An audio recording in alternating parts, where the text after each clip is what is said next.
So guys, meron lang akong ikonting i-share sa pagiging OFW dito sa Taiwan and in general na lang sa mga OFW na katrabaho sa Pinas kung bakit nahihirapan sila or tayo mag-ipon. So I'm speaking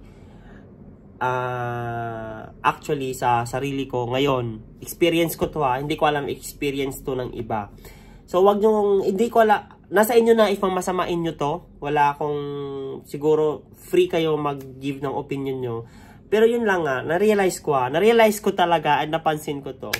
Nung pumunta ako ng Taiwan, and syempre nakikita siguro sa mga post nila, pero feeling ko kahit hindi ka mag-post kung ano nangyari mo dito sa Taiwan, pero nandun na yung concept na nasa abroad ka, dumadami talaga yung manghihingi sa'yo ng mga donations, mga sponsorships, mga kung ano-ano dyan, lalo na pag marami kang kilala. And ako naman as a person, hindi ako talaga madamot. So, nagbibigay ako if meron akong extra. Kahit wala akong extra, nagbibigay talaga ako ng budget. Aside sa monthly may binibigay ka sa pamilya mo, yung mga coming up ng mga hindi mo inasahan.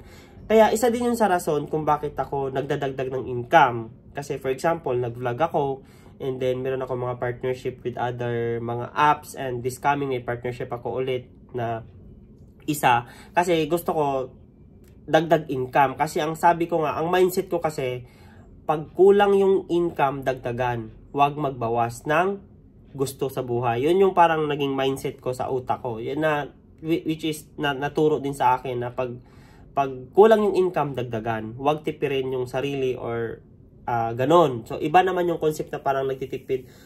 May thrifting naman na magtipid ka talaga kung hindi siya, kumbaga alam mo yung priorities mo versus needs and wants. Kung ano yung needs, ano yung kaibahan ng needs versus wants.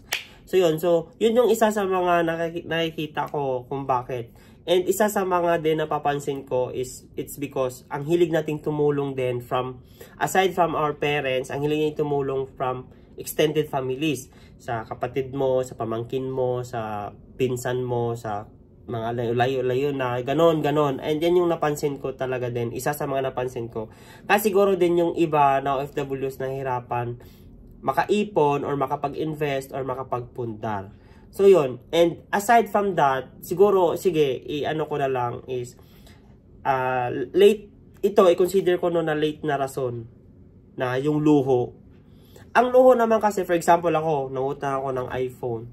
O baka, siyempre, ikaw naman magbabayad doon. Sahod ko naman yun. Pera ko naman yun, diba? So, siguro pag ikaw personally, yung luho, kaya hindi ka makaipon dahil maluho ka na tao, ganon, diba? Paki nyo or paki ng ibang tao kasi ikaw naman nagtatrabaho, ikaw yung naghihirap. So, minsan, deserve mo naman yun. Maging happy, satisfy mo yung sarili mo. So, yun lang yung parang gusto ko lang i-share for today. So, yun lang. And, hindi ko alam if na-experience nyo yon yung, sa mga FW dyan, if na-experience nyo yun, yung, parang dumami yung, nakakilala sa'yo. And, nandun na yung connotation na pag abroad ka, may pera ka. So, i-extend ko tong vlog na to, please lang, sa mga tao dyan na sa Pinas, wag nyong isipin agad na pag yung tao nasa abroad, maraming pera. Wag, kasi mali talaga yon. May pera sila, pero, yung pera nila is para din sa pamilya nila, para din sa gastusin ng sarili nila. And, kumbaga, nag-abroad sila para gumagaan din yung buhay nila sa pamilya nila at sa sarili nila. So, wag kayong masyadong mag-demand.